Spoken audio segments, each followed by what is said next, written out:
Hi, welcome to Life in a Bottle, Season 3, Episode 17. I am Kyle, and for this one, it's special, so we got the band back together. I am joined by Mitch and Cody and Mike Willison. Yay, Mike! Hello. Nice to have you back, dude. Always a pleasure to virtually be in Connecticut. I don't have a bottle, but Mitch does. We are discussing an Ancona's only project today. This is the 2019 Ancona's Cuvee Patton Valley Vineyards Cabernet Franc. And there's a lot that happened to get this wine to us. Mike, do you mind? We'll just dive right in and you can kind of brief us on the story.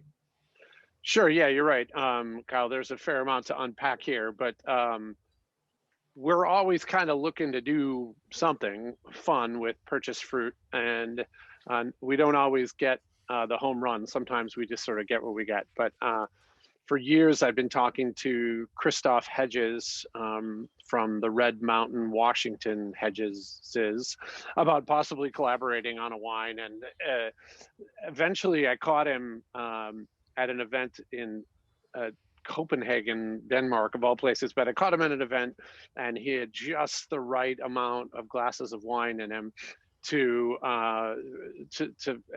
accept my pitch for a very small amount of Cab Franc. In fact, I have two chunks of Cab Franc at Hedges, and this is the older, sort of more established little block, and we took all of it in 2019.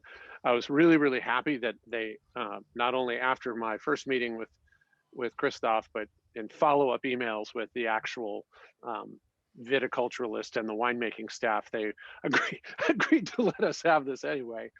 So it ended up being just a couple of tons of Cab Franc. I really wanted it to be from their biodynamic block, and that's what we ended up getting, which is terrific. And then the task was getting it to Oregon, which we ended up using our assistant winemaker's parents, who live relatively close to Benton City, Washington, who drove it in one morning, which was great. They picked it at 4 a.m. and we had it at Patton Valley by 10. No, 11, whatever, before it got warm out. So really, really special, beautiful, unreal looking fruit. And again, we don't normally work with Cabernet Franc at Patton Valley. So we kind of, as we normally do, we sort of threw the Pinot Noir playlist at it to turn it into something. We didn't want to do a lot with this because the fruit tasted great. But knowing that Cab Franc can require a little bit more firmness, we wanted to play with it a little bit and see what we could come up with. So once the wine was made, and we'll talk a little bit about that, but I want to continue in the how this wine got to you guys story. Once the wine was made, originally the plan had been to have a kind of big red in the tasting room, which we do every once in a while because people will come through Oregon and surprisingly not realize that it's Oregon is Pinot Noir country for the most part, Pinot Noir, Chardonnay, Pinot Gris, and they're like, do you have a big red? And we always have to say no. So to have one is sort of nice. It's almost like we'll have a beer on tap and we'll have a big red provided we have one. However, with the onset of 2020 and all the myriad difficulties that placed in front of us and continue to place in front of us now that it's 2021, our tasting room hasn't been largely open. So the opportunity came to sell this wine elsewhere. And quite honestly, I kind of just reached out to you guys, and I don't think there was much of a pause. I was like, hey, we have some Cab Franc from Hedges. Are you interested? And Mitch was like, yes. And I said, how much? And he said, I think all of it. I'm like, yes. Okay. It's good. Pretty good, I think. It's still in barrel. And he's like, all right, just send me some. We'll taste it. So the nice part was once that happened, we could look at next steps, how to finish the wine, when we were going to bottle it, what the packaging would look like. And you guys took that and run, which was really cool. I love the way it turned out. And everybody on the day we bottled it loved it too. So that's a good start.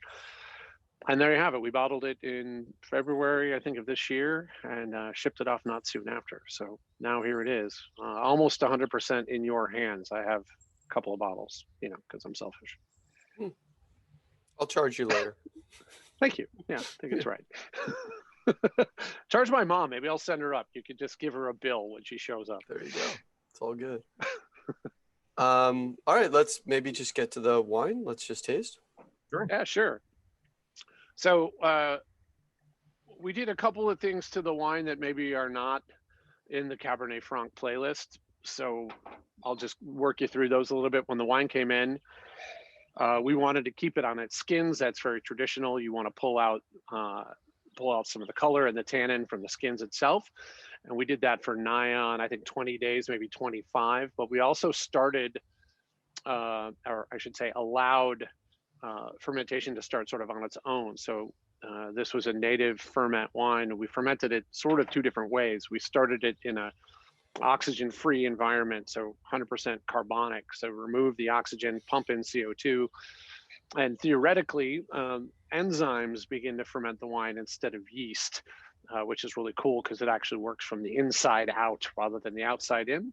So different aromatics are created, different textures are created. And then after, I think it was 10 days of carbonic, we destemmed the wine, which is sort of it's not as violent as it could be, but it's a sort of a violent movement in terms of grapes. They get sort of squished a little bit. Certainly after carbonic, they're going to be very fragile.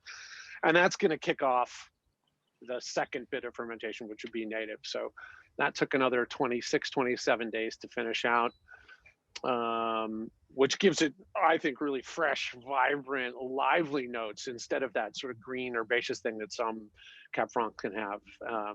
And that was a choice. So we wanted it to be clearly made at Patton Valley, although grown in a much warmer, much more, calling it fierce isn't right, but the kind of place where things can be pretty powerful.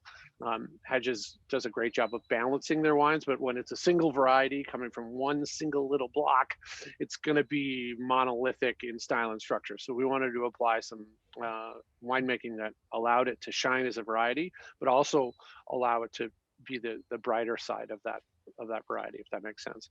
Mm-hmm.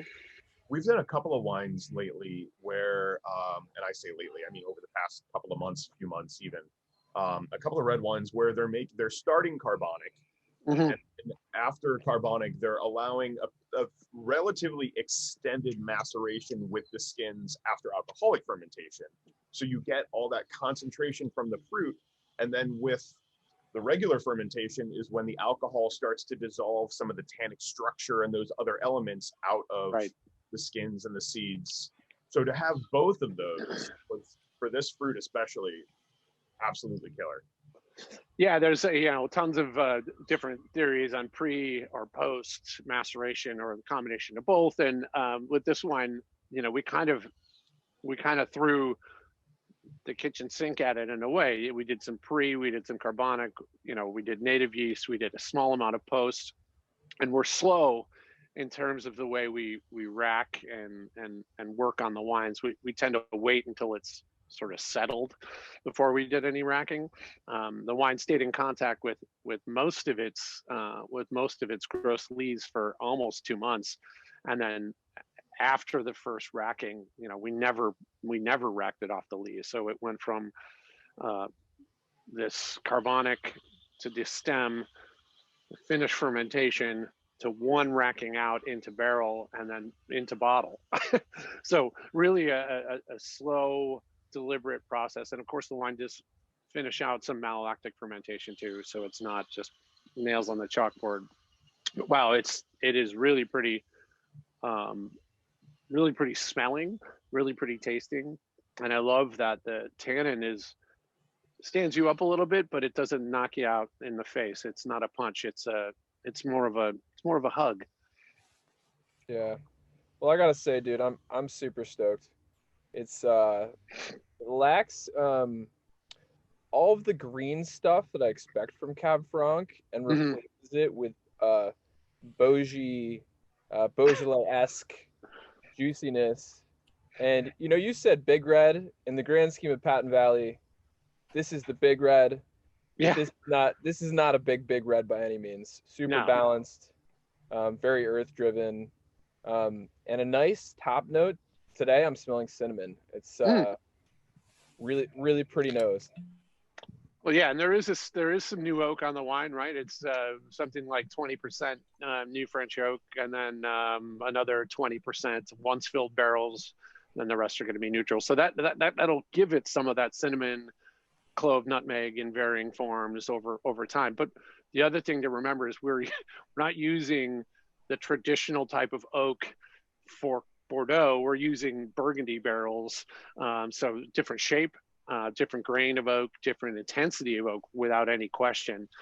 So hopefully those numbers they're turned down a little bit. The knob is a little lower. The funny thing about the Cab Franc for us really is that a couple of years ago, when we were making a decision to add a variety to Patton Valley Vineyard, we tasted through like 20 domestic Cab Francs and actually decided not to do it because we just didn't like how much herbaceousness and greenness was coming from it. We thought it was such a departure, and thus we put in Chenin Blanc.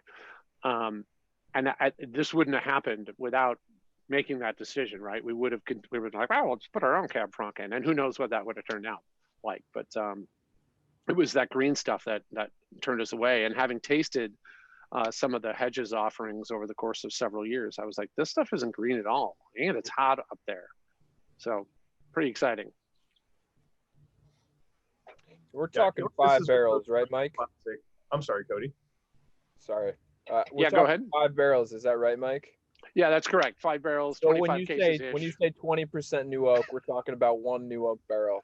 Right. Yeah, 1 new oak barrel, 1 once filled, and then 3, 2 and plus years old. And in fact, the 3 old barrels were all very old, having been filled only with Pinot Noir prior to Cab Franc. It's a lot of wine. It's a lot of wine for us, but it's having tasted the wine, it's not going to be a problem.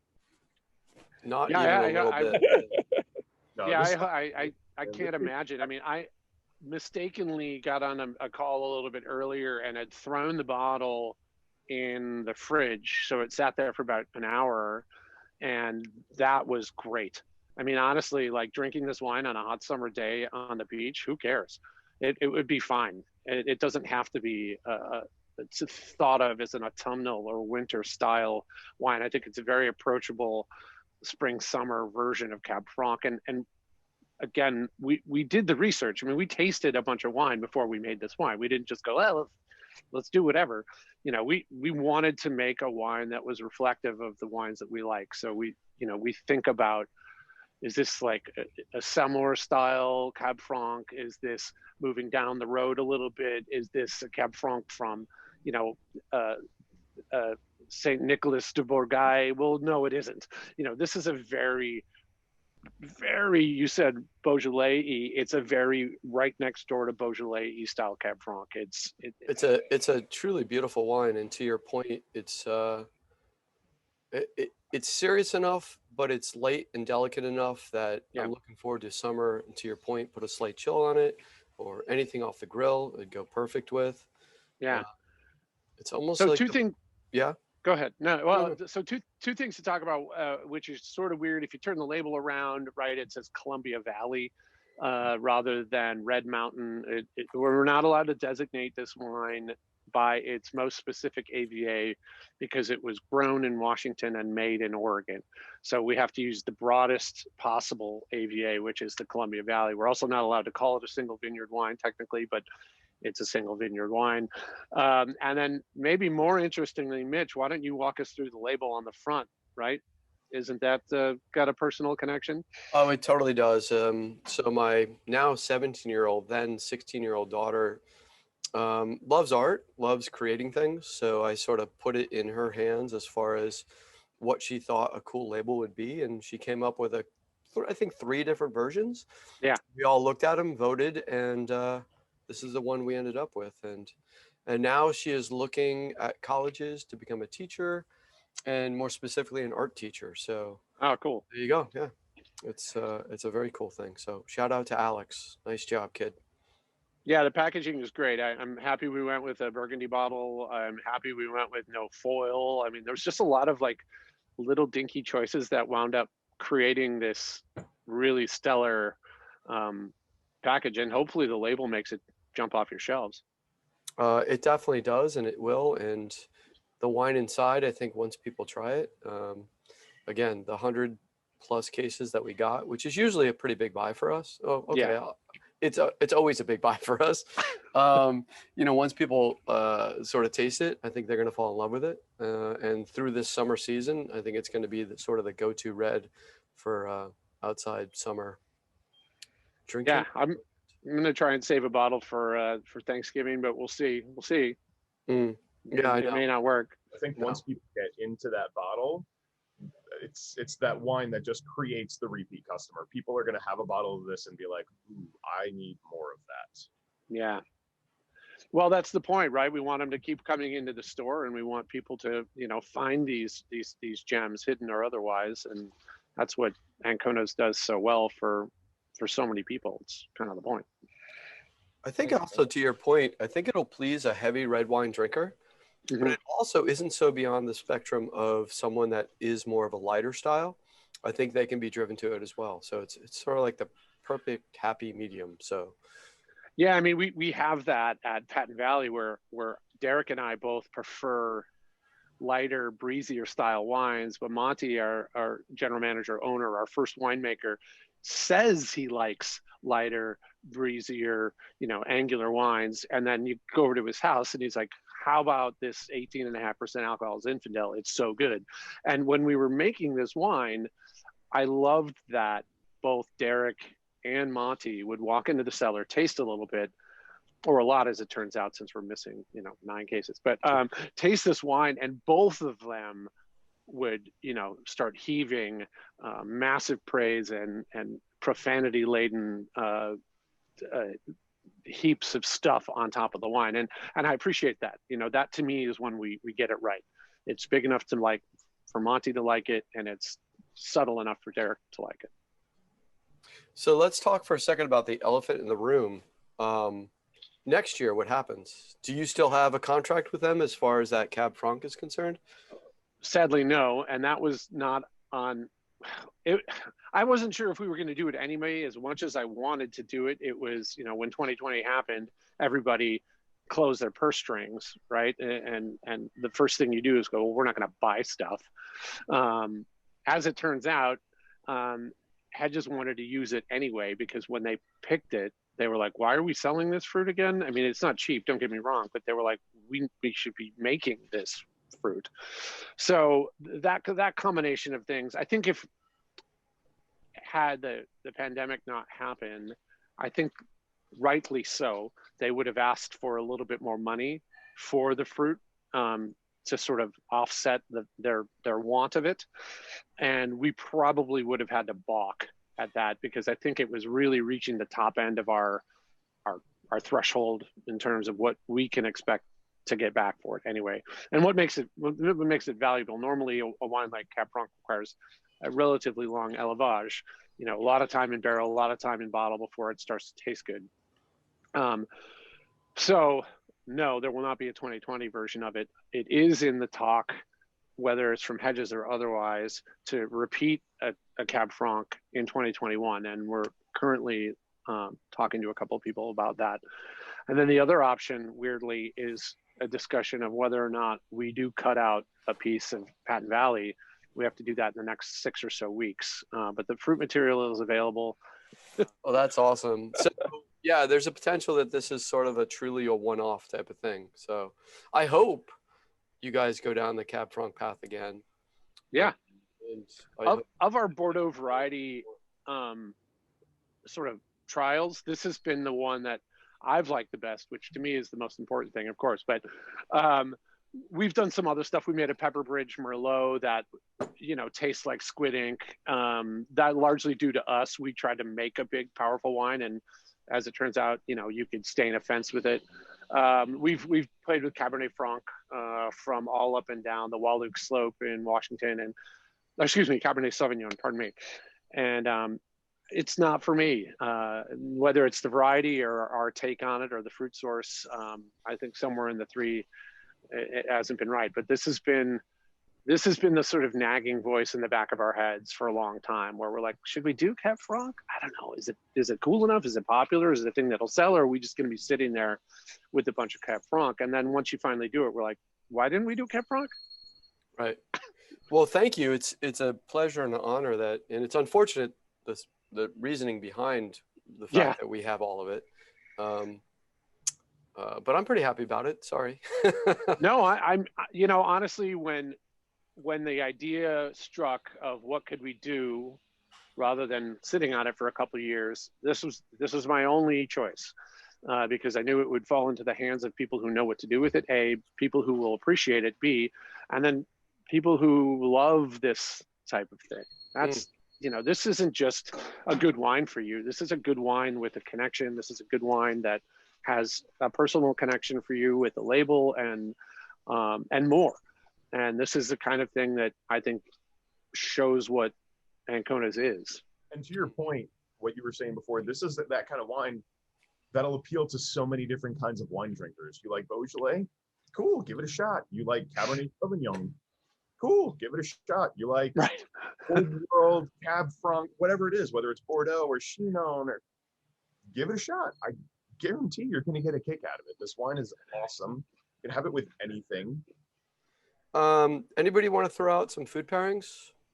Besides, I'm like, I think I've filled my glass twice now, but, and I have no food. So that's my pick. Doesn't really need food. It's very accessible just how it is. I think it's a great porch wine. I think it's an absolutely killer burger wine. Steak. It's like Cab Franc is that classic bistro wine. So steak frites, burgers, anything along those lines. Cheese. Cody? Yeah, I'm thinking grilled eggplant, grilled veggie burgers, anything off the grill. Right. 40 minutes. Yeah, that sounds right. I don't know. I've got strawberries on the brain. I haven't had lunch yet, so that could have something to do with it. But I don't know, Mitch. Have you ever just made like a weird breakfast of rye bread, cream cheese, and strawberries? It's shocking. I have in my past. Sure, yeah. And like cracked black pepper on top. That would be an interesting pairing with this wine, and I think it would actually work. And you're saying for breakfast? Absolutely for breakfast. This is only 13.1% alcohol. Exactly. It is the breakfast wine. So for sure. But you know, that could be a good email title. Breakfast wine. Just saying. That's it. Yeah. I'll print the shelf talkers. Great. All right. I think we covered everything. Yeah. I think so. Awesome. Mike, it's awesome seeing you, dude. You look great. Thank you, guys. Thank you. Thanks for offering this wine to us. And I'm glad I didn't think too much. I just responded with yes. And I'm super excited about putting it in the hands of the people. And yeah, it's awesome. Yeah. Well, and credit to you guys, and also credit to Missing Link for, you know, facilitating. Yes. It's not easy in a 3-tiered system to make this work. So sometimes you're like, yeah, we got this great plan, and then something gets in the way. So great to have that conduit for us. Agreed. It is awesome to have Doug on our side at Missing Link. So it is a plus. So I guess my challenge to you is keep dreaming stuff up, dude, you know, because we're there for you. Dude, awesome seeing you. It's been too long. Same. Like I said, next time you're out here, bring a bike. Next time I go out there, which I'm trying to get out for the summer, we'll go for a ride. It'll be awesome. See you guys. Hang out with Derek. Shout out Derek. Love to. So, all right, dude. Yeah, I'm jealous of your Strava maps. Dude, come next time you're out, man. Just plan a couple days. I'll clear my schedule and we'll just go ride. It's fun. You got it. Good out here. Consider it done. All right, brother. Yeah, thanks, guys. Cheers, gents. Cheers. Thank you so much, guys. Bye.